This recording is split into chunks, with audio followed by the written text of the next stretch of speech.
தல அவரோட ஆக்டிங் வேற மாதிரி தல. படத்துல அவரோட கதையை நம்ம வந்து தல அவர் நடிப்பை வந்து சிகரம். பிக் பாஸ்ல அவரு ஆனா போயிட்டாரு. அடுத்து அவர் இது போல நிறைய படம் நடிக்கணும்னு அவர்கிட்ட கேட்டுக்கிறோம். நன்றி. கருப்புன்னு சொல்லியிருந்தீங்க, ஆனா நீங்க கருப்புங்கிறது மாலை போட்ட கருப்பா இருக்கு, அங்க புரிச்சுக்கிறேன். நம்மளுக்கு ஸ்பாட்ல வரணும்ல கருப்பு. பாருங்க முடியல இருக்கு கருப்பு, நீங்களும் போட்டுக்கிறீங்க கருப்பு. அதனால கருப்பு நம்மளுக்கு எல்லா இடத்துலயும் இருக்கும். அதை பத்தி நம்ம பேசக்கூடாது.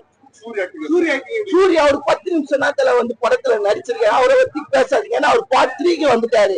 அதனால இந்த படம் ஃபுல்லா விஜய் சேதுபதி அண்ணன் தான் கலக்கிட்டாரு. ஆனா அவரை சாவடிச்சு என் மனசை கஷ்டப்படுத்திட்டாங்க. ரொம்ப நல்லா நடிச்சிருக்காரு அவரு. ஃபர்ஸ்ட் ஃபைட் தல அவர் பேரு, அவங்க பையன் கருணாசன், அவங்க பையன் வந்தா இருப்பாருங்க. அந்த கத்தி சும்மா சரனு வெட்டாரு பாருங்க, கத்திலேய சும்மா வெட்டுங்க. நல்ல அல்டிமேட்டான ஃபைட், நல்லா இருக்கு. அவங்க யாருன்னு தெரியல, நல்லா நடிச்சிருக்காரு சூரி. அது போல நம்ம